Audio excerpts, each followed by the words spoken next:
Oh, you want to hear about books featuring very adventurous women who break societal norms to discover more magical things about the world, especially right now while we're stuck inside in the snowy coldness and maybe can't go adventuring ourselves? Books that really have an immersive world so that you can really lose yourself in it and help awaken all of that fun, magical, whimsical energy that you've been dying to awaken that has kind of gone dormant over the last little bit. I got you.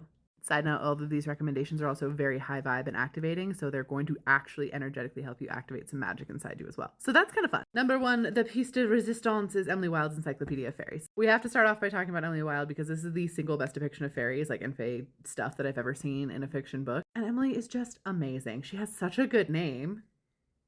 But also the way these are written are really, really fun. They're incredibly immersive. You feel like you're holding a journal, especially if you grab like the actual tangible book. Don't get me wrong, the audiobook narrator, so good as well. But the tangible book doesn't have a cover on the hardback, so it feels like you're holding a journal.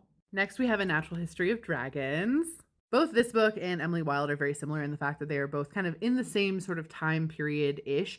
The Natural History of Dragons takes place in like a fantasy world, but it's the same like style. You understand, it's like Regency England kind of, or like late Regency, early like turn of the century. But both women are invested in studying the history of a specific thing, and for this one, obviously, it's dragons. And the depiction of dragons in this book is also really, really good. It's actually, this one's a series as well. It's 5 books, I think. This is great because it really takes like a very cool scientific approach in a fantasy world space, while simultaneously not just like shirking off all of the history of women around that time period. It's really, really neat. I highly recommend it. And then my favorite series in this category is the Raiders of the Lost Arcana series by Jacqueline Benson. The third book in this series just came out, but honestly, all across the board, all 3 of them have been 5-star reads for me. If you ever watched The Mummy and were like, I really wish this featured more magic on the people's side and anti-colonialism with a badass female lead, that's these books. They feature love and romance. They also feature some really cool, like, channeled history and magical ancient artifacts that do have magic that affects the characters in the story. The first book literally opens on Ellie, our main character, chaining herself, I think, to the House of Parliament in protest for women's voting rights, in suffrage rights. It's epic. They're so good. They're incredibly well written. And I highly, highly recommend them.